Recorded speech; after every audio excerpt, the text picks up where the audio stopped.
আপনাকে কেন ফায়ার করব? আর গোয়ানকে যেতে দেখে ম্যানেজার স্যাংয়ের উপর রাগ করতে থাকে। স্যাংও ম্যানেজারের কাছে মাপ চাইতে থাকে। আর এরপরে গোয়ান আবারও সেখানে চলে আসে আর স্যাংকে বলে যে তুমি কি আমার সাথে কাজ করবে? তুমি তো আমাকে বলেছিলে যে এই স্বার্থপর পৃথিবীতে আমাদের একসাথে কাজ করতে হবে। আমার মনে হয় না যে আমি যাওয়ার পরে তোমার ওই পজিশনটা মিলবে যেটা তুমি চাও। আর যদি তুমি আমার সাথে কাজ করো তাহলে ফুল টাইম ওয়ার্কার হয়ে যাবে। আর এই কথা শুনে তো চ্যাং দাঁড়িয়ে যায় আর সে তার চোখের পানি মুছতে থাকে আর সে গোয়ানের সাথে সেখান থেকে চলে যায়। তো এরপর আমাদের রাতের দৃশ্য দেখানো হয় যেখানে গোয়ান ও তার পরিবার ছিল। আর এখানে আমরা গোয়ানের বাবাকে দেখতে পাই যে কিনা ওই হোটেলটির চেয়ারম্যান ছিল আর তার সাথে ছিল গোয়ানের সৎ বোন। তো তখন গোয়ানের বাবা তার উপর চিল্লাচ্ছিল আর তাকে বলে যে তুমি ওখান থেকে কেন চলে এসেছো?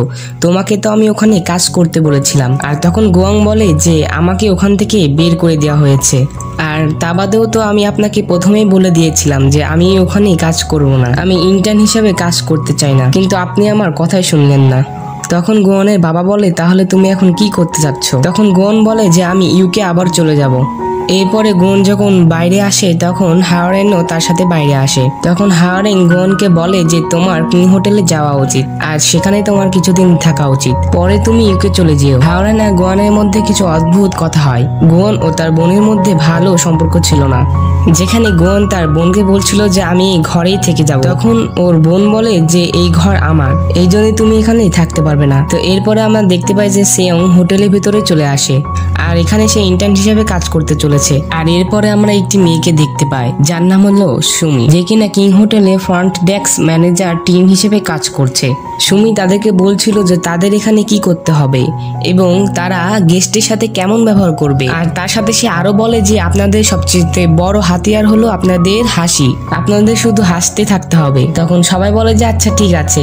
এরপরে সুমি সিয়ংকে একটি জায়গায় নিয়ে আসে যেটা কিং হোটেলের জিম।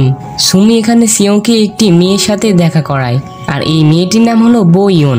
সুমি এখানে বোয়ংকে বলছিল যে এর নাম হলো সিয়ং আর এখানে ট্রেনিং হিসেবে কাজ করবে, এই জন্য একে বলে দিও যে এর কি কাজ করতে হবে। তখন বোয়ন বলে যে আচ্ছা ঠিক আছে। তো এরপরে বোয়ং সিয়ংকে বলছিল যে তুমি এখানে 1 মাসও টিকতে পারবে না। এই কথা বলা পরে সে তাকে কাজ দেয় আর তাকে বলে যে এইখানে যতগুলো সিট আছে সবগুলোতে ঘাম লেগে আছে, তুমি ওই সবগুলো সিট থেকে ঘাম পরিষ্কার করো। তখন সিয়ং বলে যে ঠিক আছে। তো এরপরে সিয়ং সেই ঘামগুলো পরিষ্কার করতে থাকে। অবশ্য তার দিয়ে কাজটি হচ্ছিল না, তবুও সে করতে থাকে আর সে হাসতে হাসতে সব কাজ শেষ করে ফেলে।